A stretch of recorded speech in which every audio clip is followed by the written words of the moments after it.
Buenas noches a todos, buenas noches a todos e a todas, boa noite a todos colegas da América Latina. Essa é a Força-Tarefa de Dificuldades Alimentares da LASPIGAN.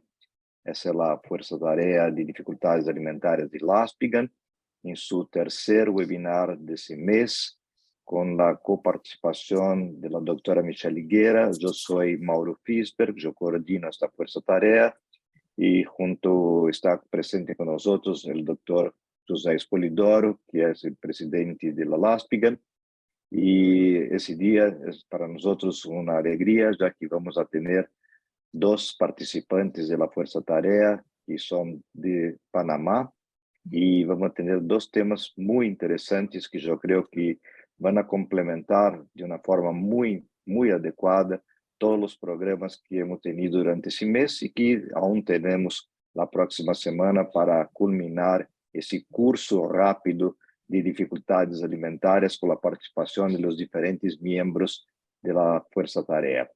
Es un honor bastante grande para nosotros tener los miembros jóvenes participando activamente con presentaciones estupendas, y especialmente preparando las nuevas generaciones para coordinar essas forças-tarefas. Entonces, yo quiero inicialmente pedirles disculpas porque la doctora Michelle está retrasada en su consulta. Yo creo que tal vez va a ingresar para la discusión o si no, vamos a seguir con la coordinación. En la noche de ahora, yo quería presentar especialmente entonces los dos personas que van a palestrar con nosotros. La primera, que va a conversar con nosotros en el tema las dificultades alimentarias relacionadas especialmente al trastorno del espectro autista, es la doctora Gina Baulis, que es nutricionista, dietista, egresada de la Universidad de Panamá, la Facultad de Medicina, con maestría en Nutrición Internacional, Investigación y Nutrición en España, con especialidad en Nutrición Pediátrica por la Boston University, con posgrados en Neurodesarrollo y Nutrición en el trastorno del espectro autista y los trastornos de deficiencia de atención y hiperactividad. Actualmente trabaja en el sector bioalimentación en Panamá, en el Hospital Pacífica Salud Punta Pacífica. Espero no haber olvidado absolutamente nada. Gina, el escenario es tuyo. Tú tienes 25 minutos. Muchísimas gracias. Muchas gracias. A ver.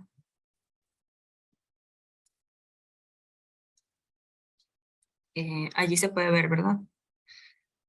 Ok, el día de hoy, pues como hizo la presentación el doctor Fisberg, les voy a comentar acerca de las dificultades alimentarias que más nosotros encontramos día a día en los pacientes con trastorno del espectro del autismo.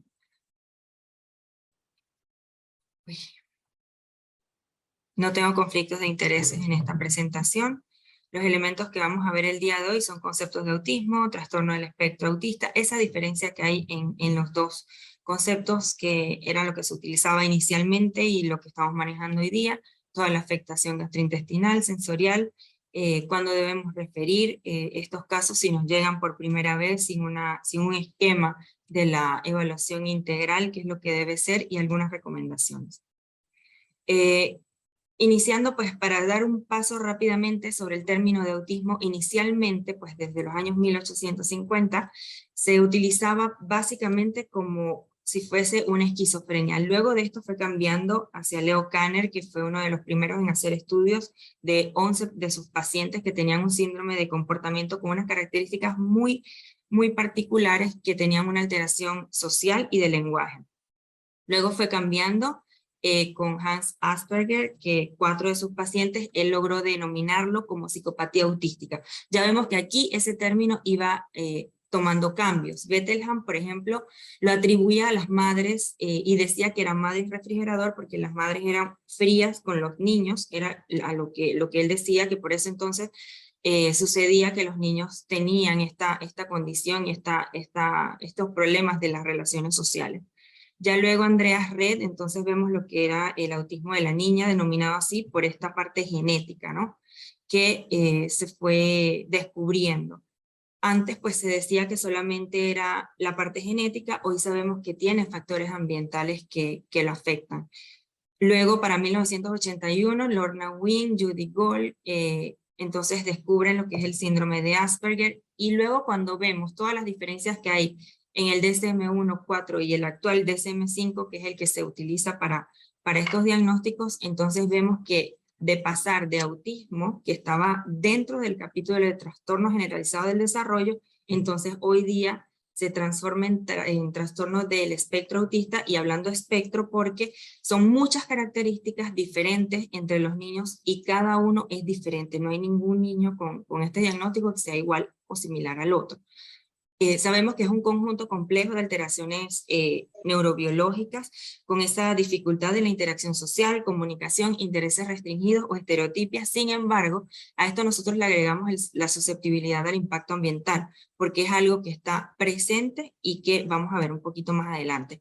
Sabemos que esto está en aumento. La Organización Mundial de la Salud nos refiere 1 en 160 para el 2019, y esto ha ido en total aumento. Hace 10 años, por ejemplo, nosotros veíamos que esto estaba 1 en 104, luego fue cambiando 1 en 68. Por ejemplo, la CDC, que tiene ese estudio constante en 11 estados de Estados Unidos, es lo que nos actualizan cada 2 años, y por ejemplo, lo último fue el reporte de 1 en 54, y esto no ha parado, simplemente está como en aumento. Si vamos a Australia, por ejemplo, tienen la tasa de diagnóstico de autismo más elevada a nivel mundial, y están diagnosticando casos más leves de autismo. Y estos lo atribuyen, algunas corrientes lo atribuyen al diagnóstico, que yo les traje esto solamente para mostrarlos que ahora está el trastorno del espectro del autismo dentro del capítulo de trastornos del desarrollo neurológico. Entonces hay ciertos patrones, por ejemplo, las deficiencias en la comunicación social tiene características o criterios que los médicos, pues los neurólogos consideran al momento de hacer los diagnósticos. Dentro de los patrones restrictivos, por ejemplo, está entonces una parte que tiene que ver mucho con la alimentación, que es la hiper o hiporreactividad por los estímulos sensoriales. Entonces, en cuanto al diagnóstico, se habla pues que se hace un poco más sensible ahora, y por eso es que hay más casos diagnosticados. O sea, se habla de que los síntomas de los pacientes aparecen en las primeras o en los primeros periodos de la infancia, cuando antes realmente el diagnóstico se hacía, no solo aquí, sino a nivel mundial, pues entre los 5 y los 6 años de edad. Pero nosotros recibimos pacientes, y después de la pandemia, muchísimos más, de 1 año y 8 meses, de 2 años y de 3 años, que ya tienen banderas rojas de autismo porque han dejado de hablar, tienen cambios a nivel conductual, y aunque no tengan el diagnóstico, ya están siendo abordados de esa manera. Y los procedimientos en los registros, obviamente cuando hay afecciones genéticas y que están acompañadas con autismo también. Por ejemplo, tenemos pacientes con síndrome de Williams, y ponen síndrome de Williams más trastorno del espectro autista. Puede ser grave porque algunos son que necesitan mucha asistencia y son no verbales. Entonces, esto también hace que aumente la cantidad pues, de diagnósticos. Esto solamente para comentar que cuando nosotros recibimos a veces los pacientes, no solamente tienen los trastornos por la parte sensorial, sino que tienen los problemas sensoriales, perdón, sino que tienen algunos trastornos de alimentación, pero que estos también están contemplados en el DSM-5 como un diagnóstico aparte, y nosotros siempre hacemos la observación, o le hacemos la observación para su médico que está tratándolo. Por ejemplo, pica, pacientes que consumen sustancias que no son nutricionalmente aceptadas, por ejemplo, tierra, papel y algunos otros elementos que no son parte de la alimentación. Y esto es algo aparte, no es que esto está dentro del propio TEA. También pueden aparecer trastornos de rumiación, estos sí tienen algún tipo de reflujo gastroesofágico, trastorno de evitación o de atracones. El trastorno de atracones lo vemos en adolescentes, que también tenemos adolescentes con autismo. Y en algunos casos, otros como enuresis o encopresis, niños que manchan la ropa íntima, ¿no? Esto es algo también para que puedan revisarlo. Es un reporte que habla sobre la identificación, evaluación y manejo de los niños dentro del trastorno del espectro autista, y es bastante completo. Mencionarles que las manifestaciones gastrointestinales están presentes y está ampliamente evidenciado que hay problemas endocrinos, gastrointestinales, metabólicos y de mucho estrés oxidativo. Cerca de un 90 o 92% de los niños que tienen autismo presentan afecciones gastrointestinales, y es básicamente algo de lo que nosotros entonces vamos a apoyar con la parte nutricional. Tienen inflamación intestinal, hay anomalías en las enzimas digestivas, principalmente de PP4, enzimas que degradan los carbohidratos, por eso esa dificultad en la degradación de los carbohidratos, y otras proteínas de gran tamaño, como la caseína, y deficiencias metabólicas, y todo esto entonces repercute en una inflamación o del sistema nervioso central incluso.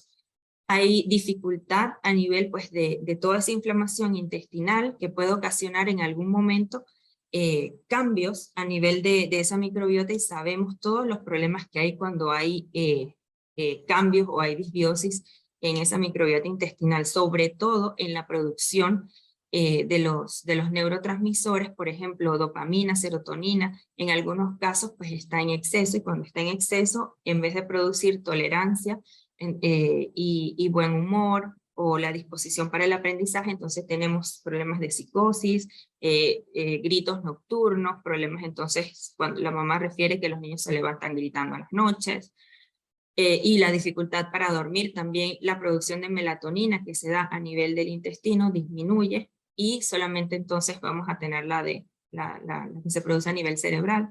Hay cambios en aumento de bacteroidetes, por ejemplo, y esto hace que se cambie toda esa parte intestinal. Exceso de cándidas, levaduras, por la gran cantidad de azúcares y carbohidratos simples que consumen estos niños, que es como si fuese una adicción, porque es algo que les da saciedad o tranquilidad. Entonces, el exceso de esos alimentos va a producir un exceso de cándidas levaduras, y posteriormente, si esto sigue siendo tan recurrente, puede producirse hifas, que son como una especie de espinitas que suceden cuando hay tantas levaduras. Esto es algo que representa un poco cuando tenemos esos alimentos que no han sido, aquí en la parte de abajo, que no han sido digeridos, esas proteínas que pasan entonces sin ser digeridas, son digeridas por la microbiota intestinal y se producen otros metabolitos que son utilizados por ella, pero para causar un poco más de inflamación, y esta inflamación entonces va a producir una alteración a nivel de los neurotransmisores, y esa información va a llegar un poco errada o confusa al cerebro, que es lo que llamamos la interacción intestino-cerebro. Y allí, entonces, por otro lado, mientras esto sucede por un lado, por otro lado, entonces se da la producción o la estimulación del exceso de citoquinas proinflamatorias, que también envía un mensaje de comunicación social alterado. Y toda esta información a través del nervio vago pasa entonces a estar estimulando ese eje pituitaria adrenal, que va a estar produciendo constantemente cortisol, agravando más todos esos síntomas gastrointestinales, la inflamación y la comunicación entonces errada con el cerebro. Al final vamos a tener entonces, después de todo esto, cambios en esa conducta alimentaria, problemas de deficiencia de nutrientes, selectividad en los alimentos por diferentes situaciones, malnutrición, alergias o sensibilidades alimentarias. La idea de todo esto es poder mejorar ese sufrimiento, ese dolor que pueden manifestar los niños. Yo siempre trato de transmitirle a los padres o a los cuidadores esto, de que si es un dolor de cabeza, un cólico, una migraña en un adulto y te incapacita tal vez para trabajar, para ir a hacer una clase o algo, imagínense todas estas cosas ocurriendo a la vez en el cuerpo de un niño tan pequeño. Y si el niño es no verbal, como la mayoría de nuestros pacientes, cómo el niño transmite que tiene dolor, que tiene esa sensación, a veces se golpea en la cabeza, se golpea en el estómago, se inclinan en una silla por el malestar que tienen en el estómago. O sea, hay muchas maneras entonces en que nosotros podemos intervenir para mejorar ese sufrimiento de ellos. Sabemos entonces que esa prevalencia de las dificultades alimentarias es alta, una prevalencia alta, y lo hemos visto en las presentaciones de las semanas anteriores, en el desarrollo de niños pues, neurotípicos. Y si hablamos entonces de lo que nos compete ahora, es que en el trastorno de neurodesarrollo es un 85% prácticamente de los niños tiene de dificultades alimentarias. Tenemos que tener claro entonces para esto todos los hitos del desarrollo alimentario que hemos visto en las semanas anteriores, para saber cuáles son esos trastornos adaptativos o transitorios y cuáles son los signos de alarma que los vimos la semana pasada, y entonces nosotros poder derivar si viene un paciente por primera vez, porque a veces nos dicen que han escuchado que la alimentación es buena y que ayuda, funciona. Entonces nosotros siempre aclaramos de que esa alimentación, como algunas veces decían pues hace muchos años, que la dieta para autismo, y eso realmente no existe. Nosotros tenemos que evaluar completamente a ese paciente y con sus laboratorios para saber qué es lo que tenemos que hacer, qué tipo de alimentación es la que debemos darle. Entonces, si viene por primera vez con nosotros, derivarlo a su pediatra, al gastroenterólogo, al neurólogo, a las personas que son las que deben apoyar en todo este esquema, aunado pues a la parte psicológica y a sus terapias. Y el objetivo de toda esta evaluación integral es garantizar el óptimo crecimiento y desarrollo de ese pequeño, evitar desnutrición, retraso en el crecimiento, deficiencias de nutrientes, porque sabemos que todas estas dificultades vienen dadas por algo que es multicausal, o sea, no tiene una causa específica. Hay aversión, hay cambios metabólicos, no estimulación, hay apegos conductuales y las que son propias de ese neurodesarrollo. Entonces, las dificultades más comunes que nosotros vemos en TEA es selectividad alimentaria por hipo o hiperreactividad, que es de los sentidos, alteración del apetito, que puede ser poco, disminuido o excesivo, que eso es como un apetito voraz, que no se sienten saciados, y la reacción por miedo a los alimentos. Cuando hablamos de hiposensibilidad, son los pequeños que necesitan estimular mucho la parte muscular oral, entonces hacen lo que llamamos packing, que empacan la comida en las mejillas, o comen de más. Y cuando es hipersensibilidad, pues una reacción muy fuerte, más fuerte de lo esperado a un alimento, y son chicos que necesitan como un estímulo más fuerte del normal, muy ácidos o muy dulces, y en ocasiones el extremo, ¿no? Lo muy insípido. Y otra parte sería, perdón, la búsqueda sensorial, que son chicos que están en constante movimiento, tocan objetos, mueven los objetos en una misma dirección. Los 4 pilares iniciales es buscar esas banderas rojas, esos signos de alarma, los signos de desarrollo, de deterioro, perdón, oral, que a veces las deficiencias nutricionales, por ejemplo, la deficiencia de vitamina B12, causa mucho en las aftas orales, y eso lo vemos con mucha frecuencia. Estabilizar la ingesta a partir de las pruebas de laboratorio, que es importante que las revisemos, calcio, vitamina D, principalmente. Yo puedo decir que entre un 80 o 90% de estos chicos tiene deficiencia en la vitamina D, y hacer esas pautas personalizadas en la alimentación. Si no vemos cambios en de repente unas 6 semanas, debemos analizar entonces otro tipo de comportamiento alimentario utilizando otra clase de formularios. Usamos varios formularios, entre esos el de comportamiento alimentario específicamente para TEA, y allí nos va a indicar esa capacidad del niño para probar nuevos alimentos, los comportamientos, problemas, características restrictivas, y nosotros los vamos clasificando en si es una variedad limitada, si es rechazo, o las características propias de TEA, entonces para poder enfocar más esa terapia nutricional. Que tiene como objetivo entonces lograr una adherencia. Tenemos que conocer perfectamente el entorno para poder dar las recomendaciones específicas. La idea es mejorar la función del intestino, toda la permeabilidad, la malabsorción, reducir la inflamación, retirar los alimentos si tienen alergia o sensibilidades, luego esperar un tiempo prudente, hacer nuevamente la introducción de esos alimentos que hemos retirado y ver cómo se sigue comportando el organismo, cómo son las reacciones, y hacer las evaluaciones de dejar los alimentos que han sido retirados, a excepción de algunos que son como azúcares, colorantes, tóxicos, que obviamente esos nosotros sí tratamos de retirarlos de la alimentación. Mejorar el consumo y la absorción de nutrientes específicos, antioxidantes, para evitar el exceso pues, de los radicales libres. apoyar la detoxificación cuando existen entonces problemas de acumulación de metales pesados.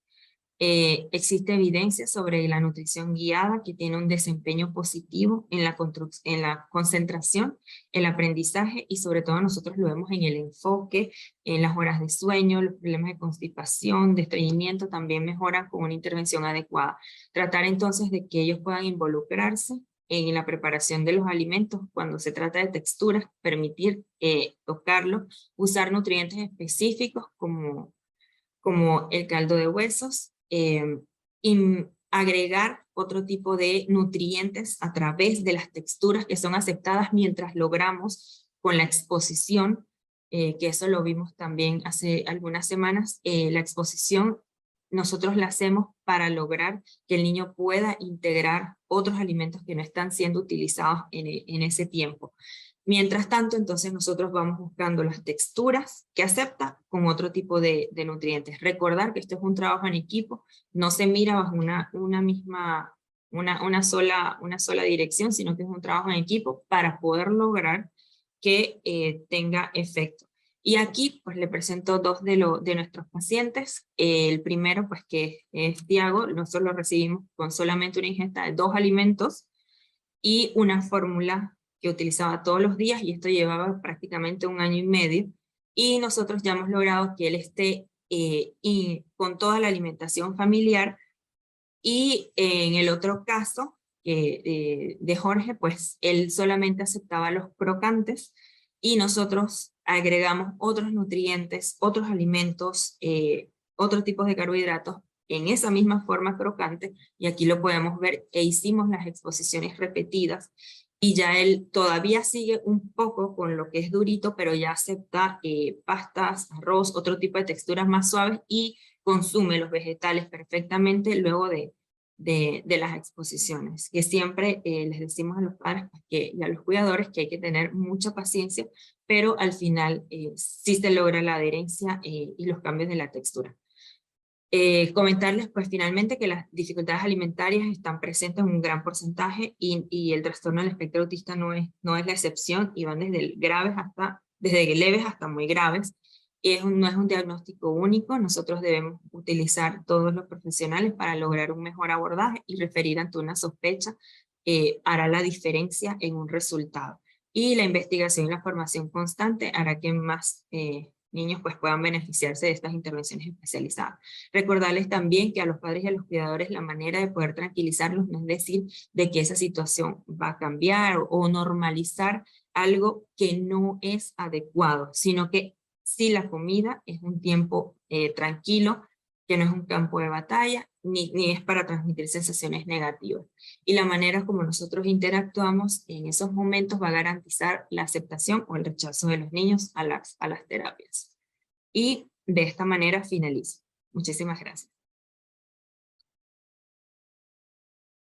Excelente presentación, Gina. Muy bueno. Vamos a tener muchísimas dudas. Yo creo que tenemos muchísimos aspectos a conversar. Yo voy a pedir a ustedes algunas cosas que son importantes. En honor a mis colegas brasileños, especialmente, por favor, vamos en las contestaciones, las preguntas, vamos a hablar un poco más lento, porque si no, realmente va a ser difícil para ellos entender. Perfecto. Muchísimas gracias. Vamos a discutir después de la presentación de Judy, así lo hacemos en conjunto y yo creo que es más interesante. La segunda participante de nuestro webinar es la doctora Judith Uriola, que es pediatra nutrióloga, presidente de la Asociación Panameña de Nutrición Clínica y Metabolismo, es coordinadora del Comité de Soporte Nutricional en el Hospital de Especialidades Pediátricas Omar Torrijos Herrera, y también miembro de nuestra Fuerza Tarea, y es una participante muy activa también de Panamá. Judith, tú vas a conversar con nosotros sobre especialmente la obesidad como dificultad alimentaria o la dificultad alimentaria llevando a la obesidad. Tú decides y preséntenos tu tema, por favor. Muchísimas gracias. Hola, buenas noches. Gracias, doctor Fisber, por la presentación. No tengo ningún conflicto de interés realmente que presentar con esta presentación.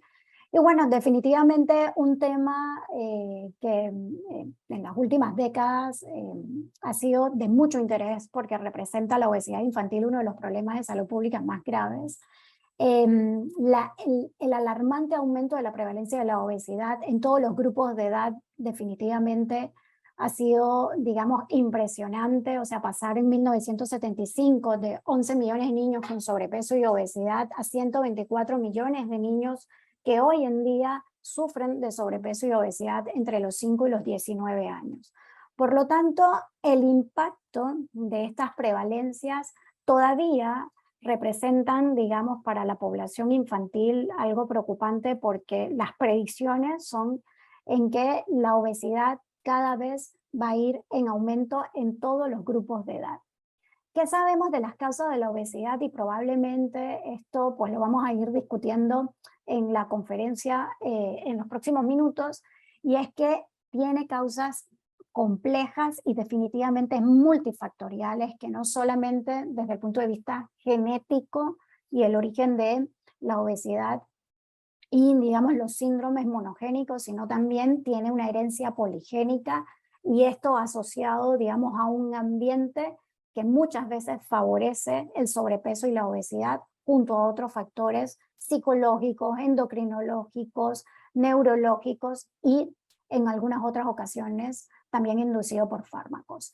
La obesidad, como todos sabemos, está asociada a múltiples complicaciones, en realidad más de 229 complicaciones que afectan distintos órganos y sistemas, y nuestra población, nuestros niños que sufren con obesidad infantil tienen un mayor riesgo de distintas enfermedades asociadas en toda su etapa, digamos, pediátrica.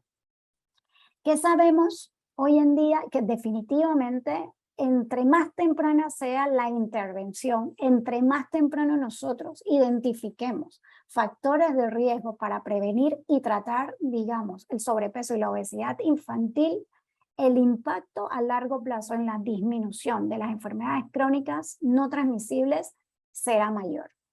Y es por eso que llegamos hoy en día a entender un poco más en este recorrido de poder prevenir y también tratar sobrepeso y obesidad infantil, en hacer intervenciones multicomponentes del estilo de vida de los niños con sobrepeso y obesidad. Antes nos enfocábamos muchos probablemente solamente en las intervenciones alimentarias. Sin embargo, estas intervenciones multicomponentes van de la mano con consejería de comportamiento, con intervenciones centradas en la familia y con definitivamente aumentar o cambiar dentro de ese estilo de vida el aumento de la actividad física. ¿Y por qué? Digamos, dentro de estas intervenciones multicomponentes se le ha, digamos, puesto mayor o igual peso a las intervenciones nutricionales y alimentarias, las consejerías de comportamiento y las intervenciones centradas en la familia. Lo vamos entonces a evaluar más adelante.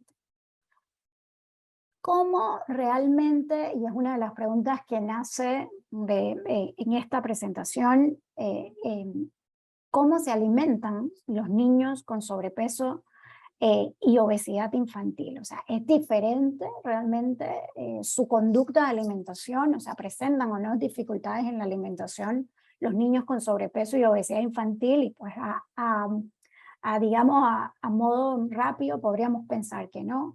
Sin embargo, estos pacientes sabemos que definitivamente alimentarse es uno de los factores, digamos, uno de los factores más importantes para el crecimiento del niño, pero alimentarse es un proceso realmente complejo. Hemos hecho un recorrido por todas las dificultades en la alimentación en distintas, digamos, durante este mes en distintas situaciones. La licenciada Baules nos acaba también de comentar principalmente en los trastornos generalizados del desarrollo. Por lo tanto, es un proceso complejo que involucra múltiples, digamos, esferas, o sea, no solamente la parte fisiológica, sino también la parte psicológica, en donde la familia, el niño y el resto de los alimentadores de nuestro paciente y los factores culturales y sociales juegan un rol, digamos, importante. La conducta alimentaria es ese conjunto de acciones que establecen esa relación del ser humano con los alimentos y que definitivamente la genética junto al aprendizaje y las experiencias durante esos primeros años de vida va a jugar un rol importante. Pero la conducta de alimentación depende de múltiples factores y aquí es importante en esta gráfica, digamos, entender que no solamente depende de un factor, por ejemplo, de la percepción sensorial, sino que también depende de las preferencias de ese niño, depende también de la, digamos, parte emocional y a su vez de factores externos como lo tienen que ver el ambiente, las condiciones socioeconómicas y un rol sumamente importante que vamos a discutir va a ser la conducta o desde el punto de vista de los patrones y conductas de alimentación también de los padres y de los alimentadores de nuestros pacientes va a condicionar esa conducta alimentaria. Entonces, la conducta alimentaria, como la definimos, esa relación de nuestros alimentos va a llevar a distintos patrones de alimentación y que en los pacientes con sobrepeso y obesidad sabemos que se han ido, digamos, caracterizando y estableciendo ciertos patrones en la alimentación que pueden ser modificables y que estos patrones de alimentación, junto a la calidad de la alimentación del paciente o del niño que tiene sobrepeso y obesidad infantil, va a ser un factor determinante para el desarrollo de la obesidad en los distintos o en las distintas edades, digamos, pediátricas. Los patrones de alimentación de los padres representan en realidad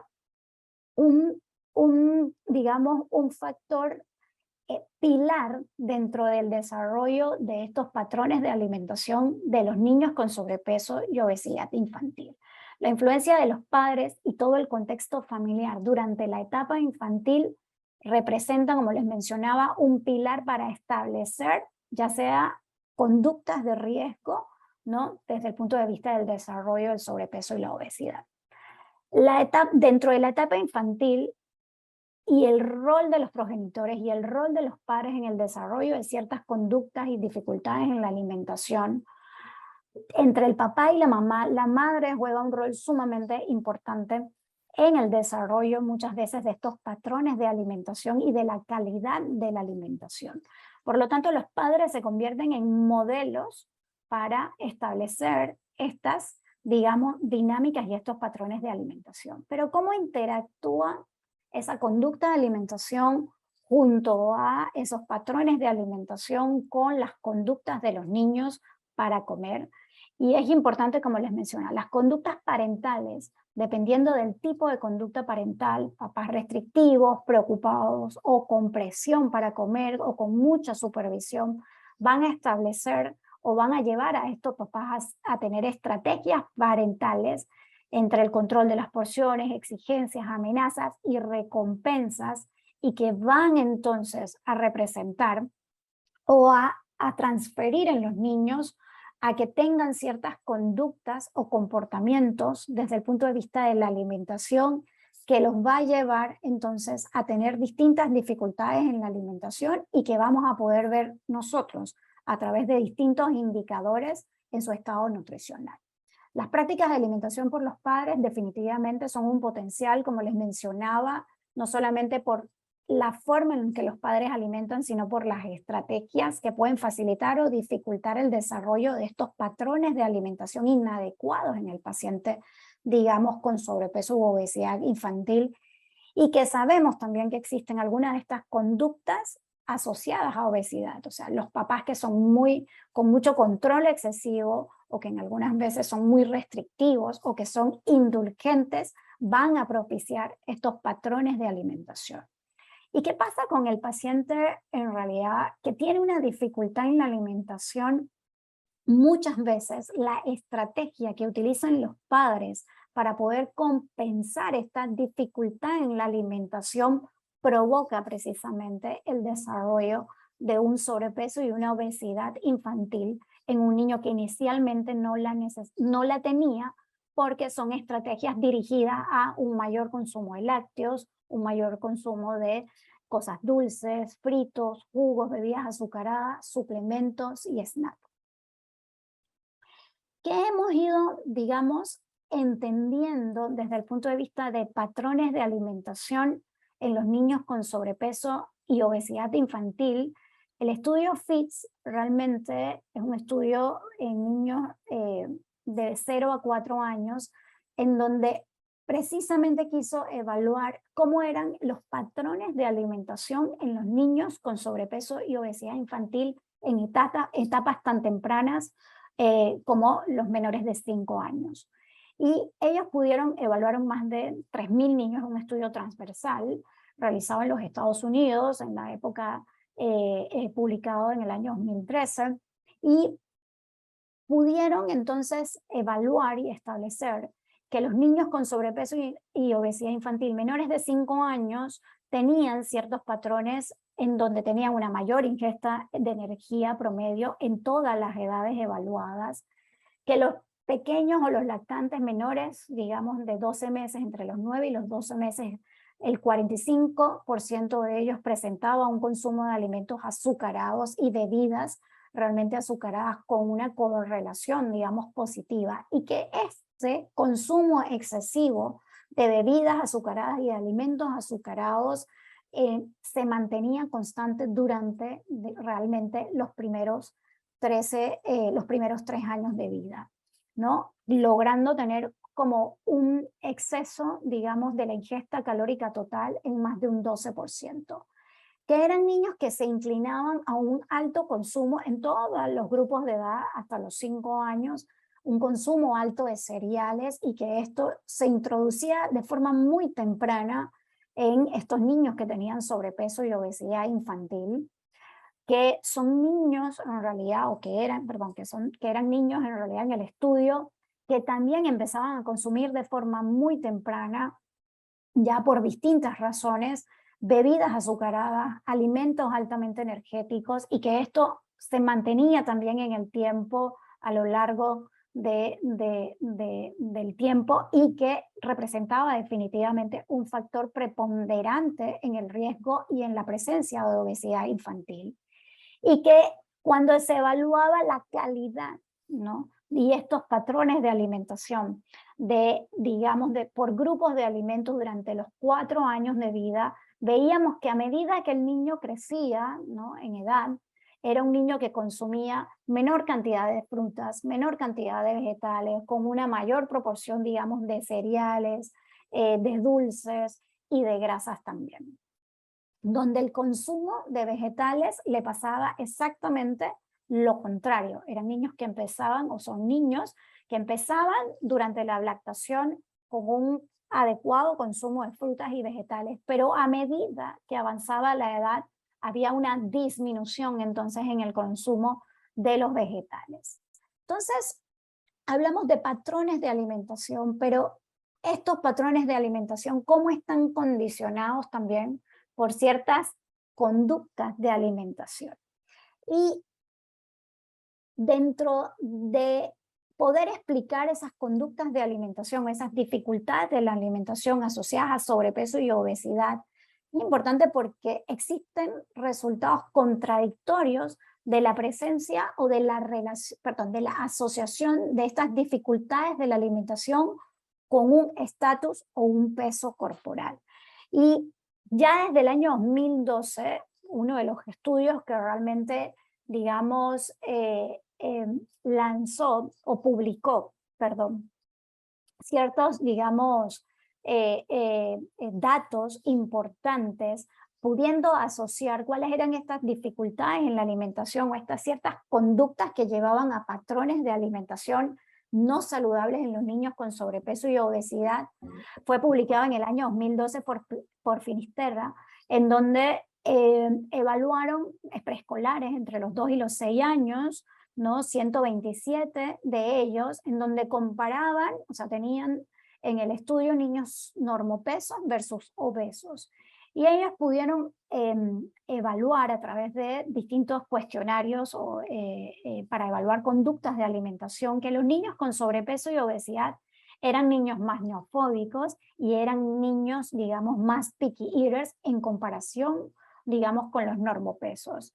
Y esto era importante porque no solamente evaluaron en este estudio estas conductas neofóbicas y picky en los niños preescolares, sino que también pudieron correlacionarlos con los mismos tipos de conductas con las mamás. Y había una importante correlación entre la conducta materna y de estas dificultades en la alimentación con sus hijos. Por lo tanto, volvemos un poquito a dar la vuelta de lo que mencionábamos al inicio. O sea, el patrón de alimentación por parte de los padres juega un rol importantísimo en el desarrollo de estas dificultades en la alimentación. Sin embargo, para el año 2016, en donde tratábamos de buscar esta asociación desde el punto de vista de dificultades en la alimentación, neofobia de la alimentación con peso corporal, cuando evaluamos esta revisión sistemática, 41 estudios se incluyeron. Creo que parte de lo que hemos conversado en todos estos webinars ha sido realmente, digamos, todavía la unificación de las definiciones. Y es lo que nos lleva precisamente a una limitación cuando vemos este tipo de publicaciones en donde realmente no se puede, la gran mayoría de los estudios no pueden asociar, digamos, las dificultades en la alimentación con un peso corporal en específico, ni siquiera con bajo peso.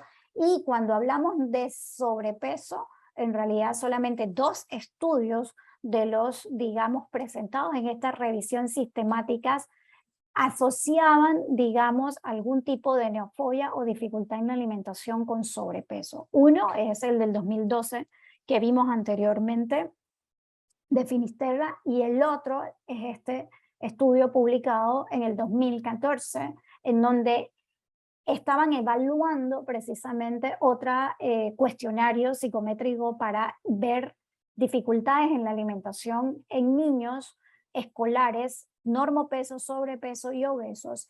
Y en la validación de este nuevo cuestionario en preescolares chinos, ellos pudieron encontrar que había diferencias en los puntajes de estos preescolares, en donde los niños con sobrepeso y obesidad tenían, digamos, mayores puntajes desde el punto de vista de ciertas conductas, como el tipo de la respuesta frente a los alimentos, con una respuesta disminuida a la saciedad, una sobrealimentación emocional, con hábitos de alimentación no saludable, y con lo que realmente denominan los fussy eaters o la irritabilidad al comer. De ahí es importante que, entonces, en ese nosotros tal vez esa búsqueda de relacionar ciertas conductas de alimentación con los niños con sobrepeso y obesidad, a mí pues me encantó esta publicación del año 2019, en donde incluía 130 niños en una edad promedio preescolares de 5.2 años, en donde la gran mayoría eran niñas, todos con un índice de masa corporal en realidad promedio de 2.9 Z-score. Y la intervención realmente desde el punto de vista de este estudio era poder evaluar en ese sentido los cambios del índice de masa corporal, pero haciendo, digamos, intervenciones, digamos, 2 brazos de intervención, un brazo en donde se hacían cambios del estilo de vida del niño y se comparaba en realidad con cambios del estilo, digamos, de vida familiar. Se involucraba, como lo que mencionamos, una intervención que era multicomponentes, no solamente involucraba al niño, sino a toda la dinámica familiar y el patrón, digamos, de alimentación familiar. Ellos pudieron encontrar que 1/3 de los niños eran picky eating, y como pueden ver en la gráfica, el cambio en el Z-score fue más pronunciado en los niños que tenían, digamos, una dificultad en la alimentación leve versus una dificultad en la alimentación severa.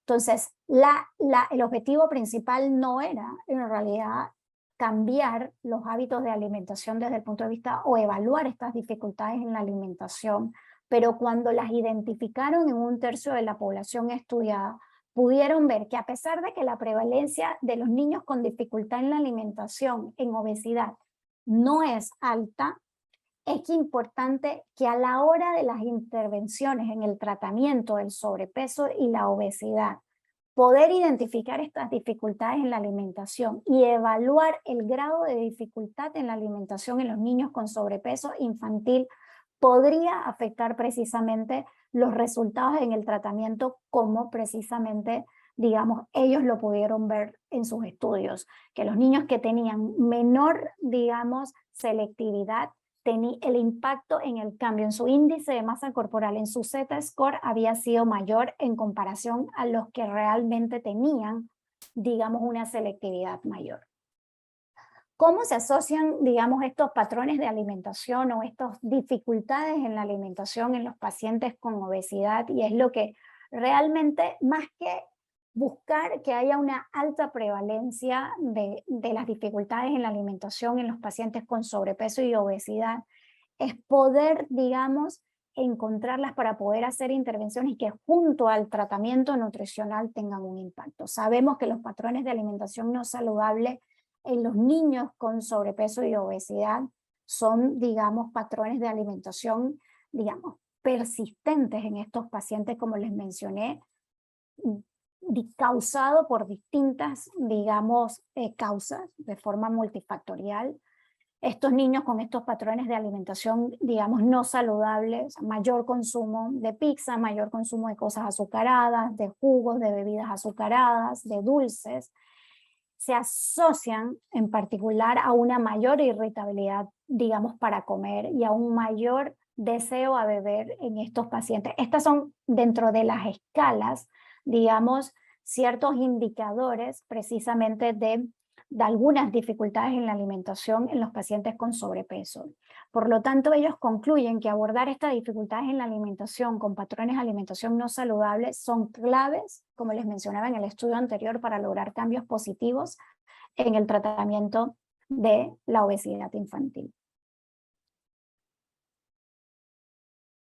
Sin embargo, nuestro paciente infantil con sobrepeso y obesidad es un paciente que es complejo, como les mencioné al inicio, con múltiples comorbilidades en realidad y que representa todo un reto realmente para nosotros. Cuando empezamos, digamos, a tratar de evaluar, yo creo que el doctor bien cuando me presentó lo mencionó, o sea, ¿qué fue primero? O sea, ¿parte una dificultad en la alimentación o realmente parte primero la obesidad junto con otras comorbilidades que llevan a un niño a tener una dificultad en la alimentación con sobrepeso y obesidad?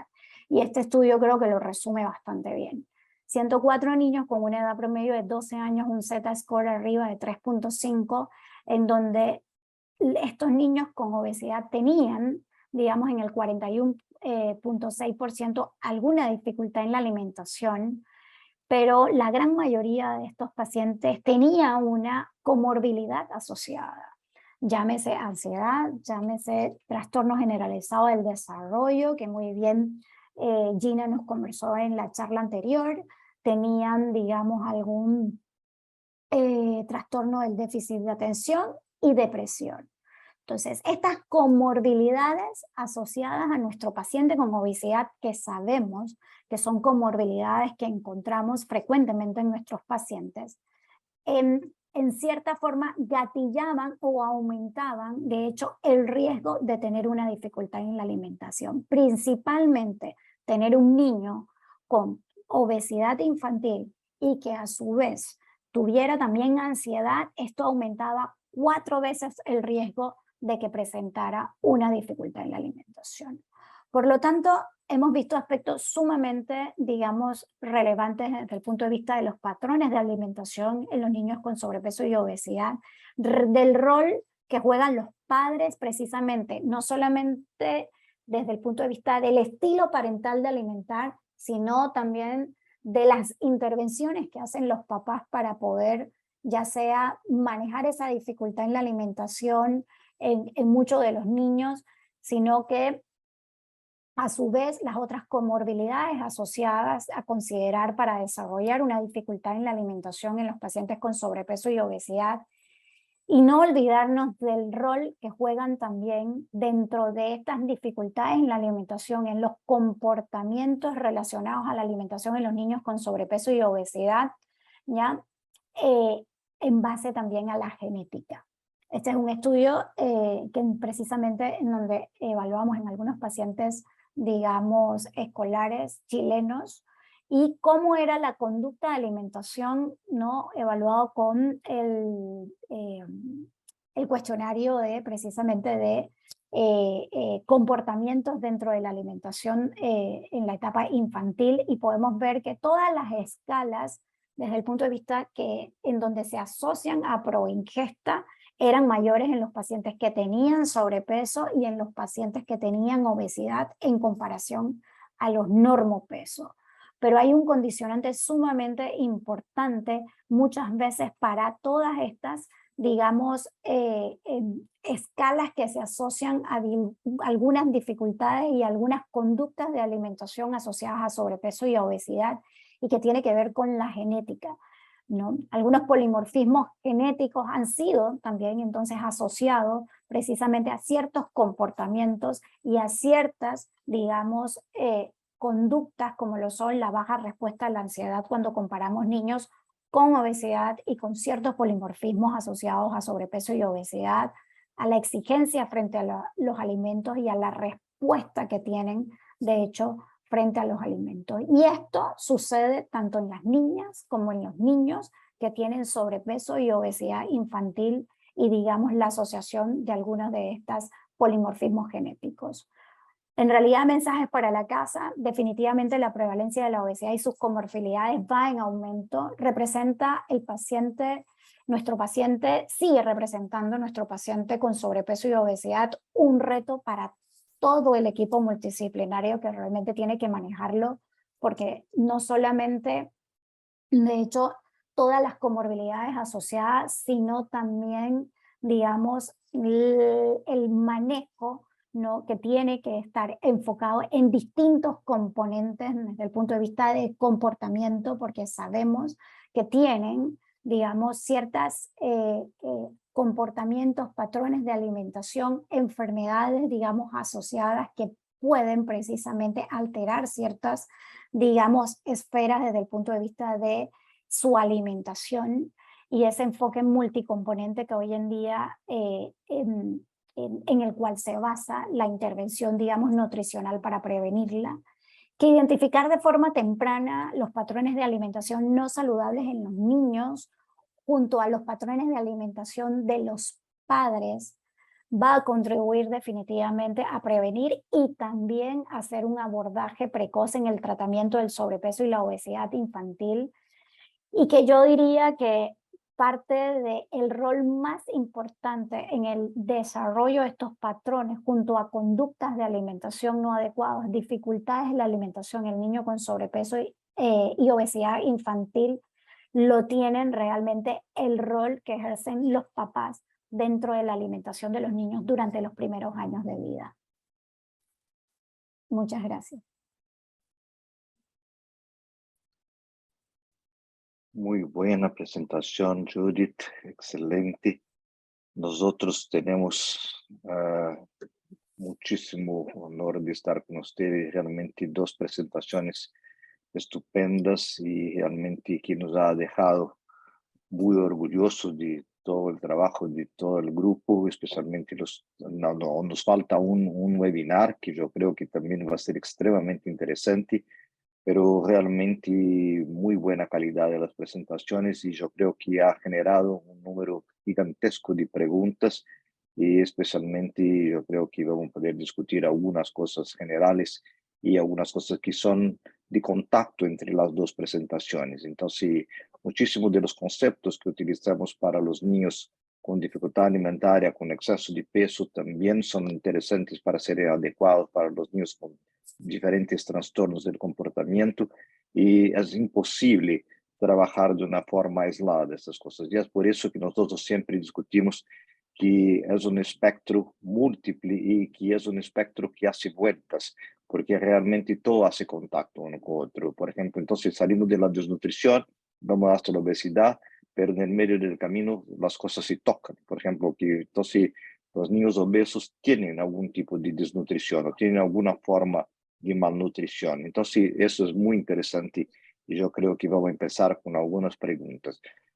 Yo quería invitar también a la doctora Michelle Higuera, si está acá, yo creo que estaba, yo no sé si ya consiguió salir. Sí, ahí está la doctora Michelle, que Sí, Doc, también la por acá, invito, esperándolos, la muy invito atento. para coordinar esas preguntas.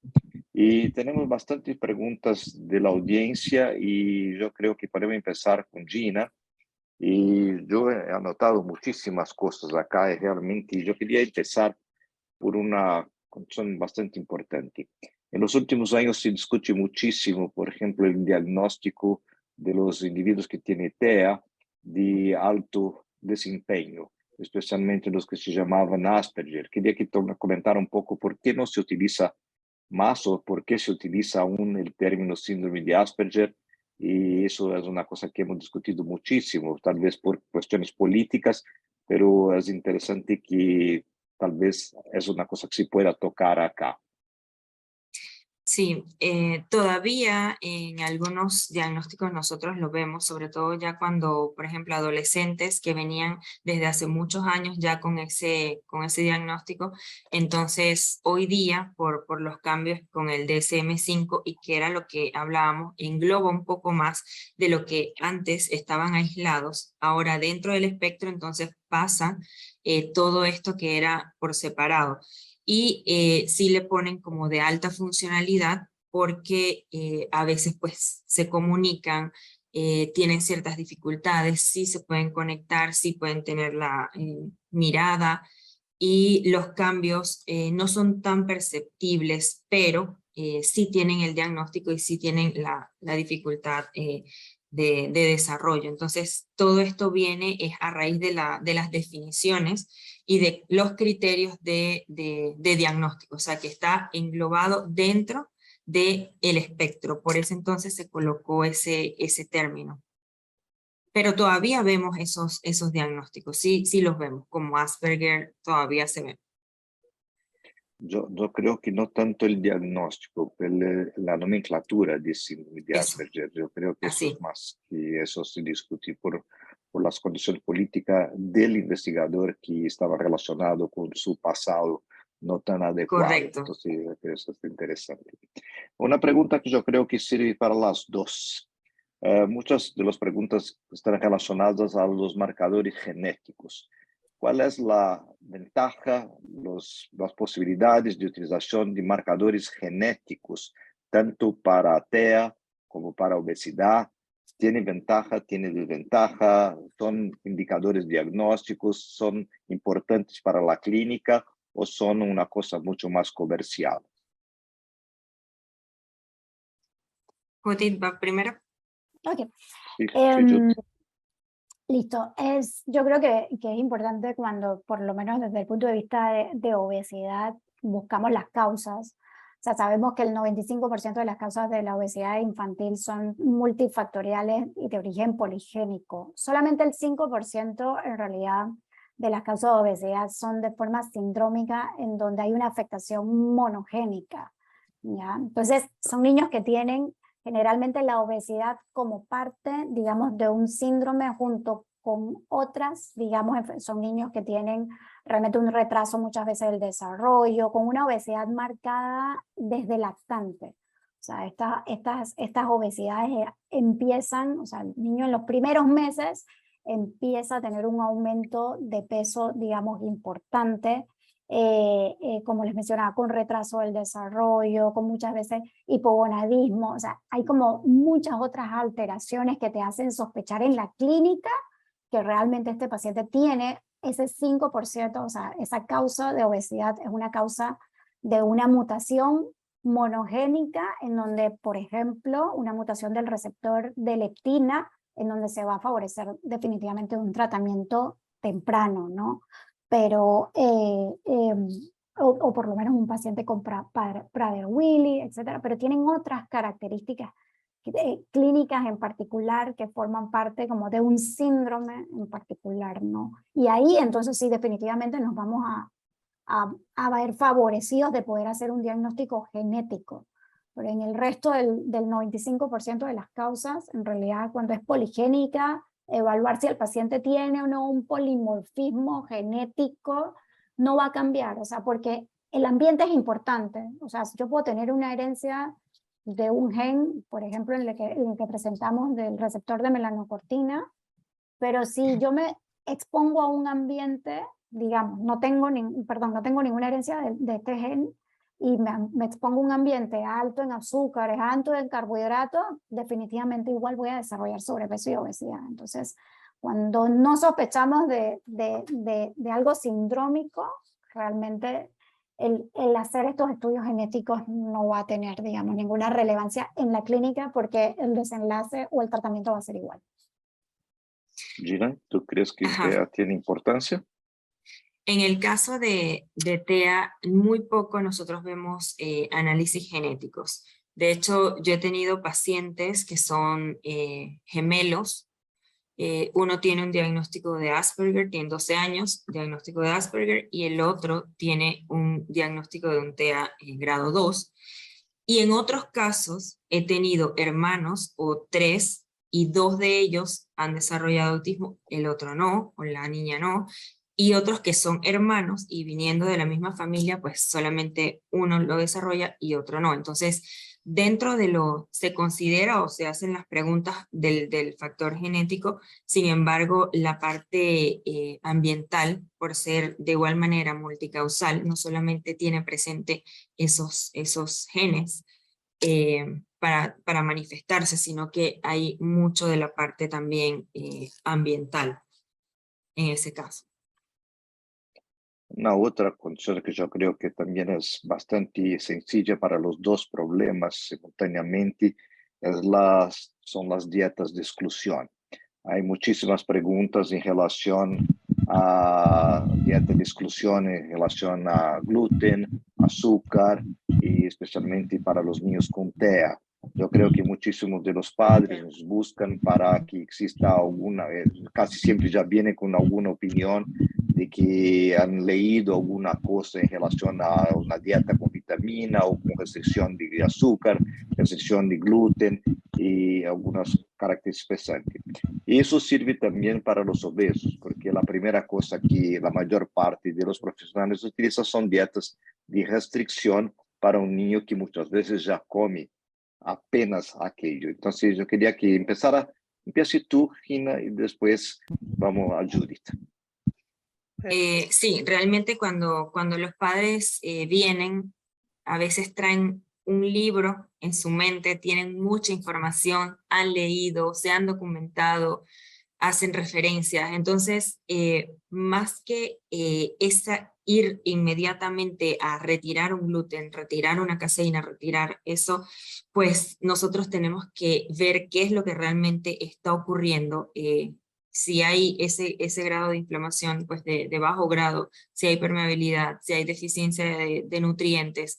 Nosotros tenemos que analizar toda esa parte primero antes de utilizar un tipo de alimentación, porque en algunos casos nosotros hemos tenido niños que solamente comen pan, vamos a decir, tienen 3 años, y solamente comen pan y han pasado los últimos 6, 8 meses comiendo solo pan, y hoy vienen donde mí y yo les voy a decir, vamos a quitar el gluten. O sea, no tiene sentido, porque entonces, ¿qué va a comer ese niño? Entonces, es analizar qué es lo que está pasando y empezamos entonces a introducir nuevos alimentos y ver qué sucede para ver entonces qué nosotros podemos retirar.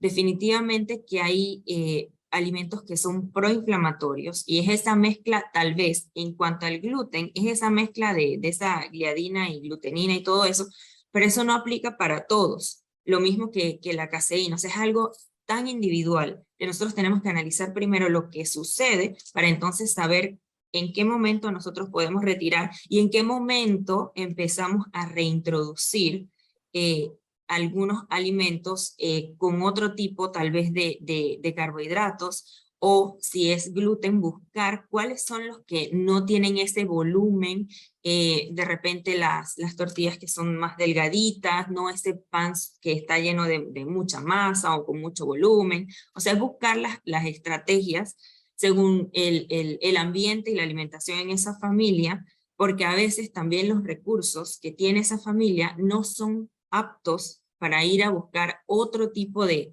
alimentos, y nosotros lo que hacemos es utilizar pues, los alimentos locales para entonces dar esa variación en los alimentos. O sea, más que el mismo tipo de dieta, si es rotación, si es exclusión, si es baja en oxalatos, porque el niño tiene el ácido oxálico elevado. O sea, más que eso es analizar primero antes de hacer la intervención.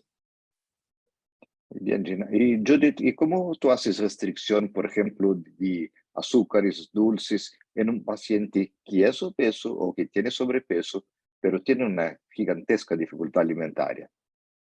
Claro, sí, es importante, yo creo que como les mencionaba en la charla, el paciente obeso es sumamente complejo, bueno, igual que el paciente con trastorno generalizado del desarrollo, definitivamente, y un paciente con dificultad en la alimentación y obeso definitivamente es un reto. Yo, y creo que es en lo que se ha enfocado en realidad los tratamientos de la obesidad. O sea, la restricción también en realidad no es buena. O sea, nosotros tenemos que lograr crear hábitos.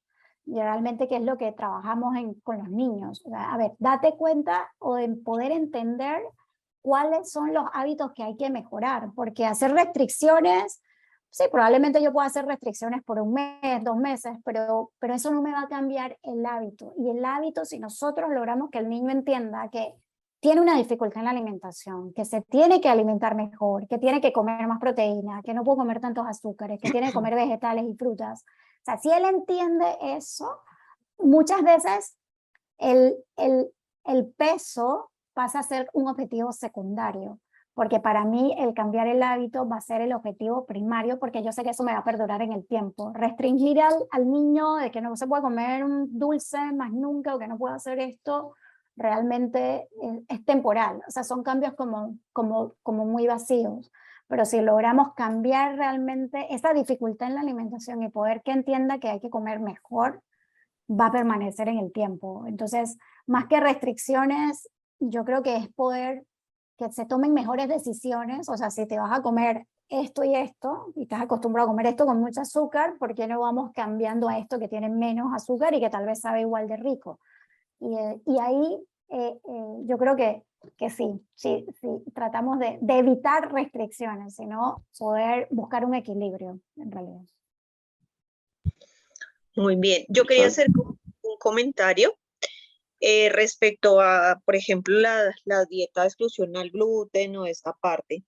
Muchas veces a nosotros, digamos, como gastroenterólogos, me voy llevando un poco ahí, no tienen, o más bien los papás no tienen como un diagnóstico específico dentro del punto de vista de gastro. Entonces, por ejemplo, si yo voy a verificar si el paciente tiene enfermedad celíaca, si el paciente lo que tiene es algún otro tipo de desorden del gluten o si tiene alergia, muchas veces, si ya llegan con dietas de exclusión, pues evidentemente pues no vamos a poder realizar adecuadamente los exámenes. Los papás muchas veces no quieren volver a exponer al niño al gluten o a lo que ya habían restringido. Y sí es como muy importante como que sí lo hagamos por lo menos siempre en equipo, pero si vamos a hacer algún tipo de exclusión, que se hagan como todas las herramientas diagnósticas, porque no necesariamente, o sea, el niño puede tener síntomas neurológicos, pero tiene una enfermedad celíaca o además es una alergia a la proteína de leche de vaca o tiene una alergia alimentaria con una gastroenteritis eosinofílica. Entonces, siempre es como muy importante como los exámenes y esta parte muy importante para nosotros también. Muchas veces también lo que decimos ahorita, pueden haber hábitos que puedan perdurar por la vida, pero las dietas de exclusión, sí un poco definir si va a ser por siempre, por un día, por 3 meses, o cómo se va a hacer la reintroducción, o bueno, toda esta parte. Yo creo que mucho más que un diagnóstico clínico de alergia al gluten o realmente una intolerancia marcada o clínica, la mayor parte de las familias vienen con una noción de la literatura pseudocientífica de que retirar alguna cosa puede mejorar la agresividad o puede mejorar el desarrollo motor de un niño con una dificultad mayor del lenguaje, pero no existen evidencias adecuadas en relación a eso. Yo creo que también eso para vitaminas, ¿no, Gina?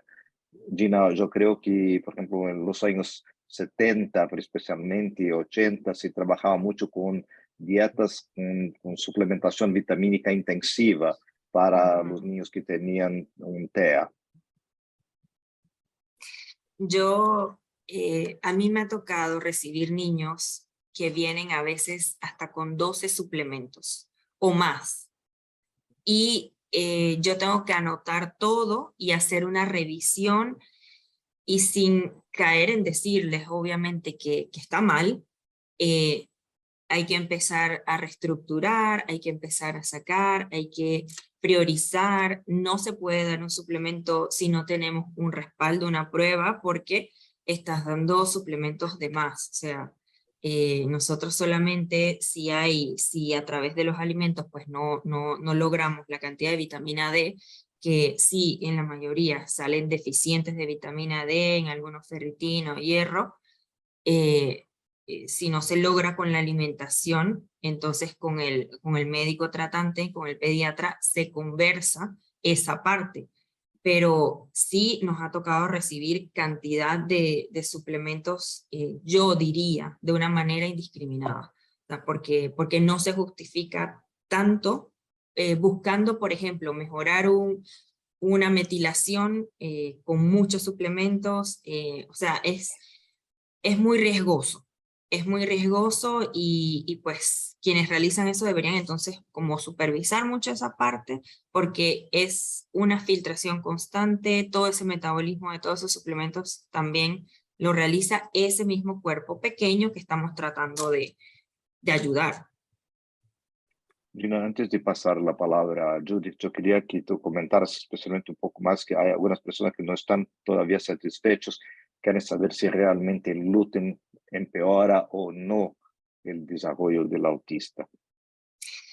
Lo que ocurre allí, y bueno, eso es analizando todo, o sea, siempre voy a insistir en lo mismo, analizando qué ocurre internamente y pues con el gastro, o sea, todo, evaluar si hay permeabilidad intestinal, evaluar todo eso, porque sí hay información acerca de las deficiencias enzimáticas que hay en los pacientes con autismo, en ese metabolismo de las enzimas, por ejemplo, la disminución de la DPP4, que es la que ayuda mucho a degradar la parte de los carbohidratos y todo eso. Pero si es algo en exceso, como lo que estamos hablando, si es esa dependencia de ese carbohidrato y de ese azúcar, si es un niño que tiene esa alimentación excesiva, obviamente eso puede estar causando un tipo de inflamación. Entonces, por ser como tal ese gluten que viene desde hace tantos años cambiando y modificándose genéticamente, porque el problema hoy día no es que sea como echémosle la culpa al gluten de todo, no, porque es que ha sido modificado genéticamente precisamente para eso, para que produzca más y sea todo más esponjoso, más suave. Entonces, eso crea pues cierto tipo de necesidad en los niños y también es inflamatorio no solo para los niños, sino para los adultos. Y si es un exceso de eso, entonces claro que hay algo que se va volviendo como ese círculo vicioso, se altera, pasa entonces si hay permeabilidad intestinal, atraviesa la barrera y viene todo esto que explicamos anteriormente. Y claro que sí va a haber una afectación a nivel de la producción de los neurotransmisores. Pero el hecho de retirarlo no es que va a mejorar esa parte. Nosotros tenemos que buscar qué es lo que está ocasionando toda esa inflamación, ir corrigiendo todo eso para entonces saber, yo no tengo pacientes que no consuman gluten de manera exclusiva, o sea, eso yo no lo tengo. Se ha retirado en algún momento, se ha introducido, pero no es algo que sea de manera permanente porque no es lo correcto, o sea, tratamos de cambiar también los tipos de los carbohidratos, pero no es algo que suceda de esa manera. Lo mismo ocurre y las mismas dudas siempre resultan también con la caseína. Y no, o sea, no es que sea eso el problema. Nosotros tenemos que buscar todos esos, que son muchísimos problemas pues, concomitantes al diagnóstico, para entonces poder ayudar e intervenir de una sola manera. O sea, no es el culpable, no es el gluten. Esa es la respuesta. Yo creo que hay una confusión bastante importante entre algunos investigadores entre modelos de asociación que existen de algunas patologías que tienen un modelo inflamatorio, donde exista una mayor permeabilidad y donde exista un pasaje de las tight junctions y que realmente tal vez algunos alimentos podrían estar causando una mayor permeabilidad y un proceso inflamatorio mayor, pero especialmente tal vez basado en el modelo de Fasano, después con el modelo que Sabrá ha trabajado en Brasil, pero yo creo que no hay una evidencia clínica clara de que la restricción de gluten o de azúcar o de cualquier otra cosa pueda modificar el comportamiento de todos los pacientes. Seguramente eso no es una conducta adecuada para nuestros pacientes. Yo quería que tú comentara un poco, por ejemplo, tú hablaste bastante de que, por ejemplo, los niños que tienen dificultad alimentaria tienen una tendencia mayor a sobrepeso, eso muestra tu trabajo, el trabajo de nuestro grupo. Yo creo que María Isabel también está acá, ¿no? Yo creo que yo la vi en algunos instantes acá pasado. Y yo creo que, entonces nosotros sabemos que el modelo que las primeras industrias de alimentación trabajaron con los niños que comían mal, los picky eaters, era basado en que la suplementación era direccionada a los niños que no comían porque eran desnutridos. Y eso se pasaba en modelos que eran especialmente de países asiáticos y que no era basado en la realidad de la mayor parte de los países. Entonces, hoy día nos vemos que los niños que no comen, la mayor parte de ellos son normales o tienen exceso de peso y pueden llegar a tener obesidad. Entonces, ¿cómo justificamos, por ejemplo, la suplementación vitamínica, las fórmulas poliméricas, los suplementos completos? ¿Cómo podría ser direccionado ese tipo de suplemento basado en ese aspecto nutricional que estamos trabajando en ese momento?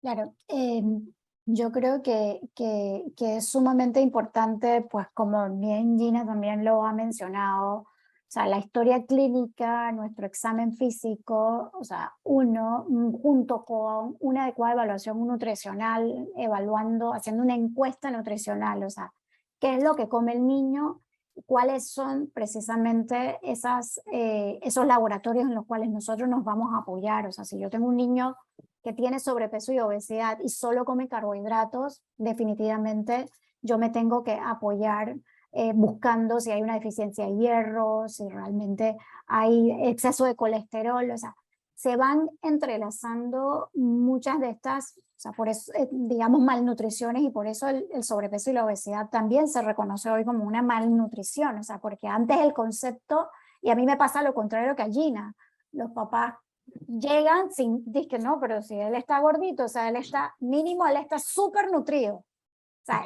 cuando les buscamos deficiencia de vitamina D, Claro. o sea, yo ayer vi vitamina D en 8, 11, o sea, niño con obesidad. Entonces, me pasa lo contrario. Y definitivamente es poder evidenciar y buscar en base a nuestra historia clínica, nuestro examen físico, nuestra evaluación nutricional, cuáles son esas deficiencias de micronutrientes, de macronutrientes que tienen en realidad los pacientes para poder orientar esa suplementación que ya les digo, o sea, deficiencia de hierro, vitamina D ni C en los pacientes con sobrepeso y obesidad, o sea, también es muy prevalente. Entonces, y lo otro que el doctor mencionó, o sea, nosotros, la suplementación tiene que ir dirigida en eso a lo que nos hace falta, o sea, y entender, o sea, si yo tengo un suplemento, una fórmula polimérica que tiene aporte de proteínas, que tiene grasas, que tiene azúcares muchas veces, y yo tengo un paciente que en realidad lo que le hace falta proteína, ese no puede ser mi suplemento, porque le voy a subir a lo mejor el aporte de proteínas, pero también le voy a subir el porcentaje de grasa y también le voy a subir el contenido de azúcares. Entonces, el suplemento tiene que ir dirigido al paciente que nosotros tenemos al frente. Si es un paciente que le hace falta proteínas, ese no va a ser su suplemento ideal, porque si no, en realidad lo voy a empeorar. O sea, en ese sentido. Entonces, ese es otro concepto, yo creo que muy, muy válido, que los papás dicen, bueno, como él no come bien, igual yo le estoy dando esta fórmula. Y en realidad ese no va a ser el mejor suplemento para este paciente con sobrepeso y obesidad, porque tal vez lo que le haga falta precisamente es proteína solamente y no grasa corporal. También las gigantescas cantidades de leche que muchos de esos niños tienen porque no comen otras cosas, ¿no? Yo creo, antes de hacer una última pregunta para ustedes dos, yo quería que la doctora Martita de Paraguay nos ha hecho una pregunta si ustedes realizan screening para errores innatos de metabolismo en niños con sospecha de TEA. Bueno, yo personalmente no. No sé si algunos de los pediatras puedan hacerlo, pero yo a nivel de clínica no. Yo creo que depende muchísimo de la severidad del problema, especialmente si hay algún trastorno del desarrollo. Si no hay un trastorno del desarrollo, yo creo que, la verdad, si sea solamente un trastorno afectivo, yo creo que depende muchísimo. En nuestro país prácticamente ya trabajamos casi de rutina con la evaluación de los errores innatos en el screening expandido de los errores de metabolismo, donde se pueda ya hacer un diagnóstico precoz. Yo creo que entonces no existe de rutina una evaluación para un trastorno afectivo o de comunicación, que no exista un diagnóstico cerrado. Una cuestión que yo quería que ustedes dos comentaran sería otro aspecto que toca especialmente al TEA y la obesidad, es el rol de la microbiota. Especialmente yo creo que una cosa es tener una condición de relación entre la microbiota y la enfermedad y la otra es la utilización, por ejemplo, de productos específicos para modificar la flora intestinal. ¿Quién comienza? Bueno, yo. Bueno, en realidad, bueno, sabemos cuando hemos evaluado precisamente esa, de hecho, cómo prevenir obesidad y nos enfocamos en la microbiota, o sea, modular la microbiota desde el nacimiento va a representar un rol precisamente también en poder prevenir sobrepeso y obesidad. Sabemos que hay cierta microbiota que es obesogénica y que realmente puede favorecer el sobrepeso y la obesidad desde la etapa infantil. Sin embargo, sí, yo creo que eso es parte de lo que vamos a ir aprendiendo en el camino a través de las investigaciones, es cómo la logramos terminar de modular, o sea, la podemos modular a través definitivamente de lactancia materna, ablactación, esas son nuestras vacunas para prevenir esa y mejorar esa microbiota, lactancia materna, ablactación, o sea, estilo de vida saludable, o sea, van ahí ligados de la mano, pero no tenemos ahorita una evidencia de que tal vez un probiótico en especial, una cepa en especial pueda ayudarnos a terminar de modular eso, terminar de modular ese riesgo de sobrepeso y obesidad infantil, ¿no? Y cuando sospechemos de algún grado de disbiosis, pues evaluar a través de algunos, digamos, estudios en ese sentido, si hay o no permeabilidad intestinal, si hay o no esa disbiosis para poder ver cómo se trata en particular. Por ejemplo, sí están disponibles ese tipo de pruebas para analizar la parte de microbiota intestinal, pero son muy costosas y no son accesibles para todos los padres. Sin embargo, hay algunos que sí insisten en poder hacerla, otros que, bueno, de repente nosotros se lo podemos recomendar y queda allí hasta que la persona pueda realizarlo. Si vemos alteración de algunos, por ejemplo, aumento de bacteroidetes, esto disminuye toda esa parte de sulfovibrio, entre otros.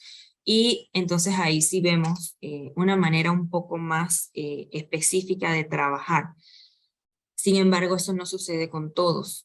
Y es como por esa parte trabajar un poco a lo que indican los signos o los síntomas o lo que haya referido el gastro en algún momento. La modulación, como bien lo menciona Judith, si viene pues obviamente desde el embarazo, el método de parto, si vaginal o si es por cesárea, todas esas cosas, la introducción de los alimentos, todo eso cambia totalmente el ambiente. Y nosotros recientemente hicimos para una asesoría para un trabajo de tesis, y ese trabajo fue algo, puede ser como el inicio de haber hecho algo utilizando laboratorios, porque es una muestra muy pequeña y utilizamos el Lactobacillus reuteri DCM 17938 para 25 niños con trastorno del espectro del autista, pero en diferentes grados, o sea, no había un criterio de exclusión por los grados, ¿no? Sí habían algunos criterios que se siguieron, y en esto sí se encontró una mejoría, pero ¿a qué voy? Que es subjetivo, porque es la mejoría que se reporta mediante el formulario de ATEC, porque es la impresión de los padres. Mejoría en las heces, la constipación, la concentración, la memoria, la tranquilidad, o sea, la hiperactividad mejora. O sea, muchas partes del ATEC mejoraron, pero no lo vimos plasmado en un laboratorio. Entonces, por eso decimos que puede ser tal vez un estudio piloto, pero haciendo las pruebas de un antes y un después, para saber realmente si eso es así o es solamente subjetivo por lo que los padres nos comentan. Para que Michelle quieres hacer algún comentario final. Sí, bueno, de lo que hablan de la microbiota, lo mismo que decía ahorita Gina, nos enfocamos mucho más como factores de riesgo, como la vía del parto, como toda esta parte, pero como suplementación por ahora en lo que tenemos, incluso ahorita lo que sacó Espegan de las nuevas o actuales recomendaciones con evidencia de alguna cepa probiótica específica, no tendríamos ninguna ahorita con un grado de evidencia pues específico que nos dijera. Probablemente en algunas cosas sí sabemos que hay como disbiosis o que pueden haber, digamos, otro tipo de alteraciones, y siempre pues fomentamos la alimentación saludable para tener prebióticos y una alimentación como mucho mejor para esta microbiota intestinal, que aplica también para el paciente con obesidad, porque lo mismo al tener exceso de, o sea, al no tener unos grupos de alimentos como frutas, vegetales, podemos tener también evidentemente pues una alteración ahí en esta microbiota. Bueno, como ustedes ven, el tema es inesgotable. Tendríamos prácticamente horas para conversar sobre los diferentes aspectos, desde el diagnóstico, las formas del incremento de los diagnósticos de TEA, de la dificultad alimentaria con obesidad en los últimos tiempos, cuál es el impacto de la pandemia, especialmente el impacto del aislamiento social en el diagnóstico, el número de casos que llegan a nosotros con la asociación de los problemas de alimentación con los diferentes trastornos de desarrollo. Entonces yo creo que eso es un primer start para una discusión mayor, y yo creo que eso fue estupendo. Infelizmente nuestro tiempo está encerrándose. Yo voy a pasar la palabra para 1 minuto para cada uno de ustedes para hacer sus palabras de despedida, y yo voy a hacer el cierre. Sí, agradecerles por este tiempo, que siempre es en constante aprendizaje, el trabajar en equipo para mejorar todas las intervenciones, siempre la comunicación y todo eso, siempre considero que es importante para uno poder pues abordar de una manera mucho más integral en beneficio del paciente. Judith. Bueno, yo también agradecer a todos los participantes, y en realidad, pues como mensaje final, yo creo que lo más importante desde el punto de vista de no olvidarse de que el niño obeso es un niño malnutrido, buscar esas dificultades en la alimentación, como vieron que en realidad si no nos enfocamos en esos cambios de comportamiento y de hábitos y de patrones de alimentación familiares, probablemente ese éxito que nosotros queramos tener en el tratamiento de la obesidad no lo vamos a lograr, porque es mucho más profundo, va mucho más allá de solamente hacer intervenciones nutricionales, sino de también poder evaluar todos estos comportamientos asociados también, como vieron, a ansiedad, a trastornos generalizados del desarrollo, déficit de atención, y que haciendo todas esas intervenciones vamos a poder entonces mejorarlas todas, ¿no? Entonces, hacer enfoques un poco más amplios, familiares, para poder en realidad tener éxito en esas patologías infantiles que nosotros realmente pues vemos. Bueno, antes de encerrar, yo quería dar dos avisos, acordarles que todas las palestras, todos los webinars están grabados en YouTube y van a estar disponibles como un curso completo en la página web de YouTube de la Laspigan, y estará ya como los 4 seminarios de dificultad alimentarios y con todas las otras conferencias y todos los otros grupos que tenemos en Laspigan. Y hacerles una invitación para la próxima semana, el último webinar de la Fuerza Tarea de Dificultades Alimentarias de este año, que exactamente va a ser a continuación. Vamos a discutir el bajo peso de nacimiento, los prematuros, y vamos a discutir las condiciones que juntan especialmente todos los aspectos iniciales de la vida y que puedan generar una dificultad alimentaria futura. Entonces, la próxima semana, el jueves, a las 6:30 de Colombia, a las 8:30 de Brasil, Argentina, vamos a estar juntos otra vez. Entonces, yo quería agradecerles a todos por su presencia, a todos que van a vernos después en el YouTube, y invitarles para que estén con nosotros en la próxima semana y aguarden el libro que la Fuerza Tarea de Dificultad Alimentaria terminó la traducción, El niño que come mal, que es una tarea gigantesca de pasar el contenido de un grupo de Brasil para todos los profesionales de América Latina en relación a las dificultades alimentarias. Muchísimas gracias a todos y hasta la próxima semana.